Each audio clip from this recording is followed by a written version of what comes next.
Hi childrens, welcome to moral mount. இன்றைக்கி நான் உங்களுக்கு என்ன கதை சொல்ல போகிறேன் தெரியுமா? ஒரு சிங்கமும் ஒரு எலியும் நண்பர்களாக இருந்தால் எப்படி இருக்கும்? கேட்க சொல்லவே சூப்பராக இருக்குல்ல? இந்த கதையை தான் சொல்ல போகிறேன். கதைக்குள்ளே போகலாமா? வாங்க. ஒரு அழகான காடு. அந்த காட்டுக்கு ராஜாவான சிங்கம் ஒன்று இருந்தது. அந்த சிங்கம் ஒரு குகையில் வசித்து வந்தது. அந்த குகைக்குள் ஒரு எலியும் வலை அமைத்து வாழ்ந்திருந்தது. என்னது, சிங்கத்தின் குகைக்குள்ள எலியா? அது எப்படி சாத்தியமாகும்? அந்த எலி சிங்கத்துக்கிட்ட மாட்டினால் என்ன ஆவது? அந்த எலி சிங்கத்திடம் மாட்டுமா? மாட்டாதா? வாங்க பார்க்கலாம். காட்டுக்கு ராஜாவான சிங்கம் குகைக்குள் இருக்கும்போது அந்த எலி அது வலையிலிருந்து தவறியும் வெளியே வராது. சிங்கம் வேட்டைக்கு கிளம்பி சென்ற பின் அந்த எலி குகைக்குள் ஜாலியாக நடமாடும்.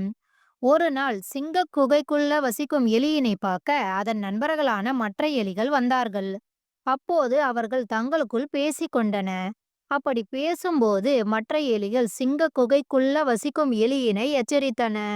நண்பா, என்றாவது ஒரு நாள் நீ அந்த சிங்கத்திடம் மாட்டிக்க போற. அதனால் எங்க கூட வந்துவிடு. சொன்னா கேளு. வீணாக ஆபத்தை விலை கொடுத்து வாங்காதே நண்பா, என்றன நண்பன் எலிகள். அதற்கு சிங்க குகைக்குள்ள வசிக்கும் எலி சொல்லுச்சு, நண்பர்களே, நீங்கள் உங்க வேலையை பாருங்கள், எனக்கு தெரியும்னு சொல்லுச்சு. சிங்க குகைக்குள்ள வசிக்கும் எலி தன் பேச்சை தொடர்ந்துச்சு. நண்பர்களே, இங்கே பாருங்கள், சிங்கத்தை பார்த்தா காட்டில் உள்ள எல்லா மிருகங்களுமே பயப்படுகின்றன. ஏன், மலை போன்று இருக்கும் யானைகளும் கூட சிங்கத்தை கண்டு அஞ்சுகின்றன. ஆனால் ஒரு சிறிய எலியான நான் சிங்கத்தின் குகைக்குள் சுதந்திரமாக நடமாடுகிறேன்.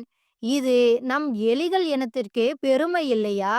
சொல்லுங்கள் நண்பர்களே, சொல்லுங்கள், என்று கேட்டது சிங்க குகைக்குள் வசிக்கும் எலி. ஆனால் நண்பா, நீ சிங்கத்தின் பார்வையில் பட்டால் பரவாயில்லை. நீதான் சிங்கத்தின் பார்வையில் படாமலேயே சுற்றுகிறாயே. இதுல என்ன பெருமை இருக்கு உனக்கு? சொல்லு பார்க்கலாம். ஒருவேளை நீ சிங்கத்தின் பார்வையில பட்டுட்ட, உன் கதி அவ்வளோதான். அத பத்தி நீ சற்றேனும் சிந்தித்தாயா? என்று கேட்டன நட்பு எலிகள். சிங்கத்தின் குகைக்குள்ள வசிக்கும் எலி சொல்லுச்சு, நண்பர்களே, வாழ்க்கை என்றால் 1000 சவால்கள் இருக்கத்தான் செய்யும். அத்தகைய வாழ்க்கையை எனக்கு ரொம்ப பிடிக்கும். ஏன் நண்பர்களே, நீங்களும் என் கூட வந்து சிங்கத்தின் குகையில் வசிக்கலாமே. என்ன நண்பர்களே, போலாமா? அப்படின்னு கேட்டுச்சு சிங்கத்தின் குகைக்குள்ள வசிக்கும் எலி. நட்பு எலிகள் சொல்லிச்சுங்க, ஐயையோ நண்பா, எங்க உயிர் உனக்கு விளையாட்டா போச்சா? எங்களை ஆள விடுன்னு சொல்லிச்சுங்க நட்பு எலிகள். சிங்கத்தின் குகைக்குள்ள வசிக்கும் எலி சிந்தித்தது. என்ன செய்யலாம் என யோசித்தது. யோசனை ஒன்று வந்தது. சிங்க ராஜாவிடம் நாம் எப்படியாவது நட்பு பாராட்ட வேண்டும். அதன் முதுகில் ஏறி ஊர்வலம் வர வேண்டும். அதற்கு முதலில் அதன் பார்வையில் நான் பட வேண்டும். அதற்கு என் உயிரை பணிய வைக்கத்தான் வேண்டும் என தீவிரமாக யோசிச்சது. அன்று சிங்கம் வேட்டை முடிந்து குகைக்கு திரும்பியது. தன் குகைக்கு வந்தவுடன் நல்ல அசதியில் உறங்கத் தொடங்கியது. எலி தன் வலியை விட்டு மெதுவாக வெளியே வந்தது. அங்கும் இங்குமாக ஓடியாடி விளையாடியது.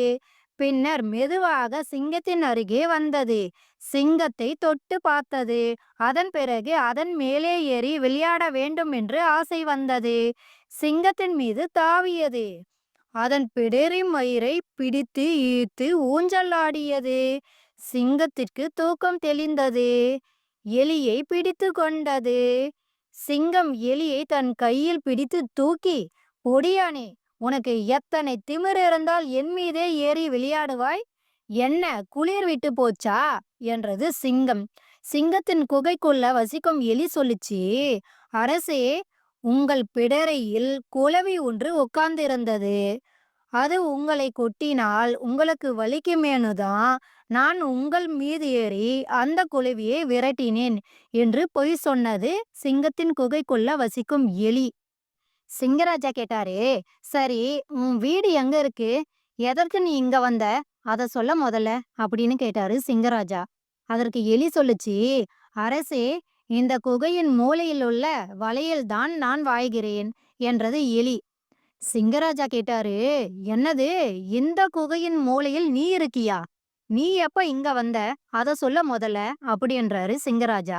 எலி சொல்லுச்சு, அரசே எனக்கு யாருமே இல்ல. அதனால தான் நான் இங்க வந்து தங்கியிருக்கேன். நான் இங்கேயே தங்கிக்கிறேன்.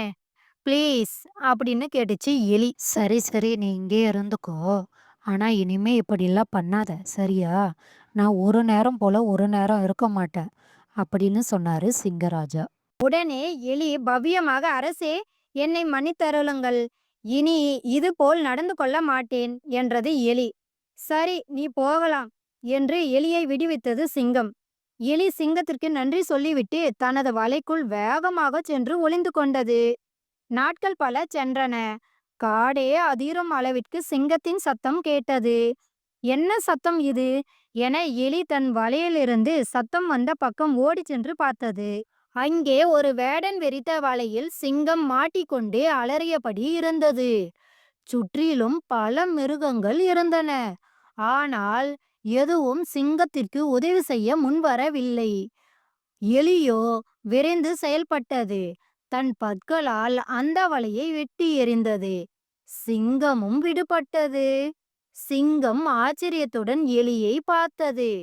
சிங்கம் எலியிடம் பேசியது. ஒரு சிறிய எலி நீ. இங்கே எத்தனையோ பெரிய மிருகங்கள் இருந்தும் கூட என்னை காப்பாற்ற யாரும் முன்வரவில்லை.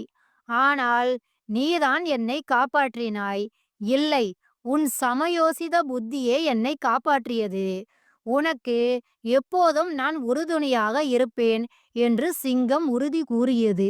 எலி சொல்லுச்சு, அரசே, அன்று சிறிய எலிதானே என்று நீங்கள் என்னை என்ன வேண்டுமானாலும் செய்திருக்கலாம். ஆனால் நீங்களோ பெருந்தன்மையுடன் நடந்து கொண்டீர்கள். அதற்கு கைமாறு செய்யவே எனக்கு கடவுள் இந்த வாய்ப்பை கொடுத்து இருக்கிறார் என்றது எலி. சிங்கராஜா சொன்னாரு, சரி நண்பா, நான் உனக்கு கைமாறு ஏதாச்சும் செய்யணும், அதுவும் இப்பவே செய்யணும். உனக்கு என்ன வேணும்னு கேளு, நான் உடனே உனக்கு செஞ்சு தரேன் அப்படின்னு சொன்னாரு சிங்கராஜா.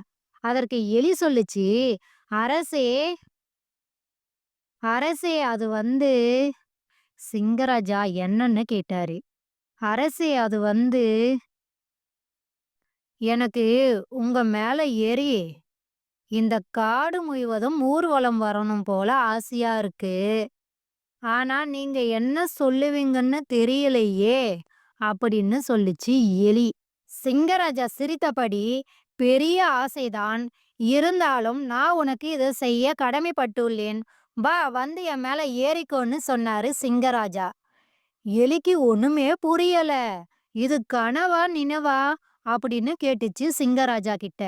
சிங்கராஜா சொன்னாரு, இது கனவு இல்லை, நிஜம்தான். வா வந்து என் மேல ஏறிக்கோ அப்படின்னு சொன்னாரு சிங்கராஜா. உடனே எலி சிங்கத்தின் மீது ஏறி கொண்டது. காடு முழுவதும் சுற்றி வந்தது. அதனை பார்த்த மற்ற விலங்குகளும் அதன் நண்பர்களான மற்ற எலிகளும் வியந்து போயின. மறுநாள் அந்த எலி தன் நண்பர்களை பார்க்க சென்றது. நண்பர்கள் இதனை பார்த்தவுடன், என்ன நண்பா, இந்த பக்கம் இன்னைக்கு நீ காட்டுக்கே ராஜாவாக ஆயிருப்பன்னு நினைச்சோம். நீ என்னன்னா எங்களை பார்க்க வந்திருக்க? என்ன விஷயம் சொல்லு நண்பா அப்படின்னு கேட்டாங்க. சிங்கத்தின் குகைக்குள்ள வசிச்ச எலி சொல்லுச்சு, நண்பர்களே, நான் எப்படி சிங்கத்தின் மீது ஏறி இந்த காடு முழுவதும் சுற்றி வந்தேன் பாத்தீங்களா இல்லையா? எவ்வளவு ஜாலியா இருந்துச்சு தெரியுமா? நான் தான் இந்த பந்தயத்துல வின் பண்ணேன் அப்படின்னு சொல்லுச்சு. மற்ற எலிகள் சொல்லுச்சுங்க, ஆமாம் நண்பா, நாங்களும் பார்த்தோம். எப்படி நண்பா சிங்கத்தின் மேலே ஏறி நீ ஊர்வலம் வந்த அப்படின்னு கேட்டுச்சுங்க மத்த எலிகள். அதற்கு சிங்கத்தின் குகைக்குள்ள வசிக்கும் எலி சொல்லுச்சு, அதெல்லாம் அப்படிதான் நண்பா, அதை விடுன்னு சொல்லுச்சு. மற்ற எலிகள் சொல்லுச்சுங்க, நண்பா, அப்படியெல்லாம் விட முடியாது.